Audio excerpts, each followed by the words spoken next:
in the country. Governor Umar Namadi received national leadership of the Police Community Relation Committee. 17 Nigerian soldiers killed in an attack by suspected jihadists near the country's western border with Mali.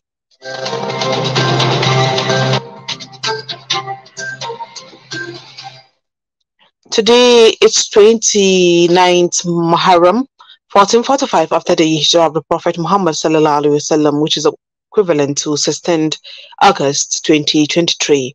I am Salamatu Nuhu Danliman with the news in full. The federal government has insisted that no federal university is allowed to charge tuition fee in the country. The Permanent Secretary, Minister of Education, Mr. David Hadejia, said this at a public hearing by the House of Representatives, an ad hoc committee on student loans in Abuja yesterday. Hadejia said that the recent increase in charges by federal universities in the country was unfortunate. He said that only university that increased charges after the signing of the Student Loan Act is the University of Lagos. David added that there was a resolution from the House stopping the increase in fees, and the President also gave a directive stopping any increase in fees, even though several others have brought their proposal. Dollar has crashed to between 805 to 790 at the parallel exchange market yesterday. It started a steady decline from 925 naira to 930. That was in the exchange rate in the morning till around 4 p.m. when news about a possible Central Bank of Nigeria intervention shifted through the bureau de change operators. It will be recalled that the CBN announced plans to take critical decisions to reverse the slide of the naira in the next few days, thereby resulting in significant losses to the speculators. The acting CBN governor, Folashodun Shunubi, dropped the hint on Monday while briefing State House reporters after a meeting with President Bola Ahmed Tinubu at the presidential villa, Abuja. Katsina State Governor Dikko Radda has warned the Nigerian Bar Association to call its members who are in a habit of supporting bandits, rapists, armed robbers, and other criminal elements into order. He claimed that most of the NBA members hide under the instrument of fundamental human rights to secure the release of suspects. According to Radda, there are several instances where suspected bandits, rapists, terrorists, and armed robbers were released on bail only for them to commit the same offense. Such incident, he explained, could have been averted if bail was not granted to the suspects.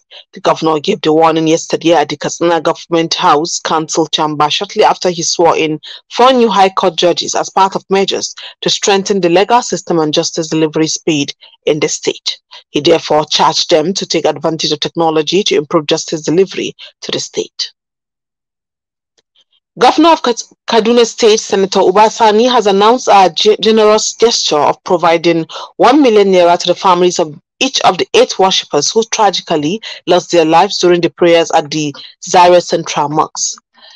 Likewise, a sum of 500,000 naira was extended to the injured individuals currently undergoing medical treatment in various Zaria hospitals. Mohammed Lawal Shehu, Chief Press Secretary to the Governor, stated that this donation was made during Governor Sani's condolence visit to the Emir of Zazzal's palace yesterday.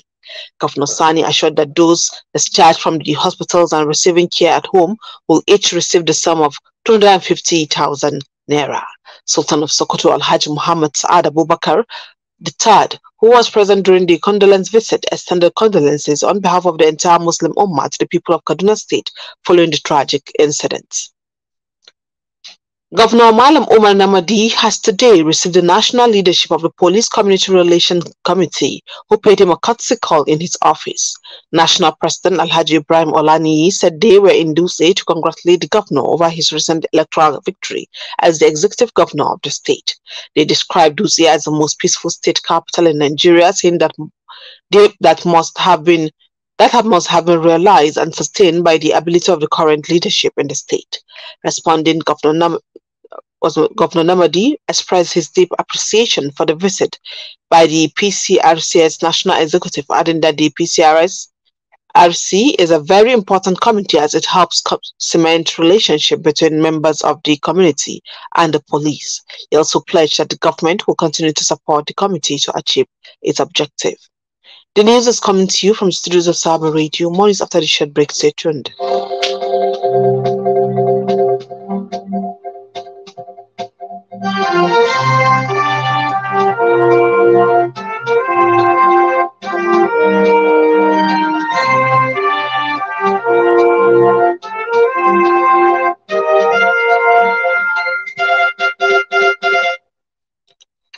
National Youth Service Corps (NYSC) orientation exercise is scheduled to resume in Borno State 13 years after the 3-week course was suspended over recurring attacks by Boko Haram incidents.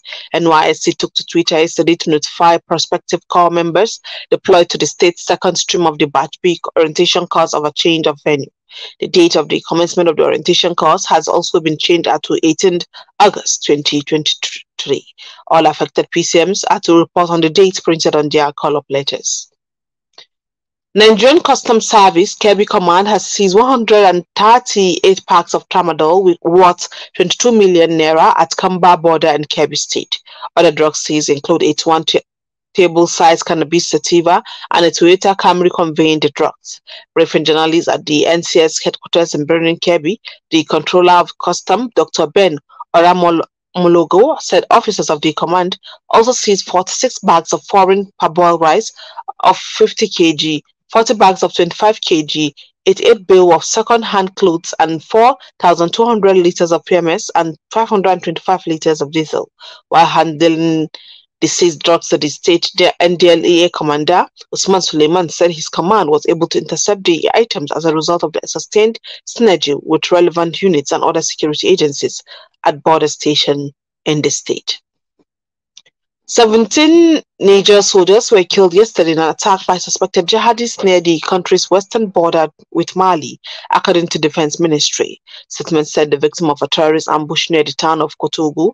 It added that another 20 soldiers had been wounded, 6 seriously, with all the casualties evacuated to the capital, Niamey. More than 100 assailants were neutralized during their retreat. It will be recalled that jihadist incident has plagued Africa's Sahel region for more than a decade, breaking out in northern Mali in 2012 before spreading to neighboring Niger and Burkina Faso in 2015. The unrest across the region has killed thousands of troops, police officers, and civilians, and forced millions to flee their homes.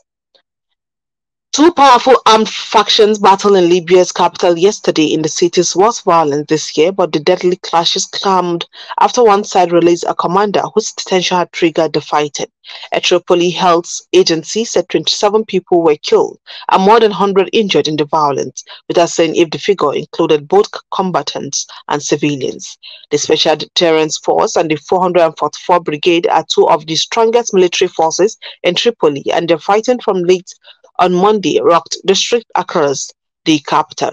Dark smoke hung over parts of the city for much yesterday, and the sound of heavy weapons rattled through the street as fighting erupted in different suburbs. Libya had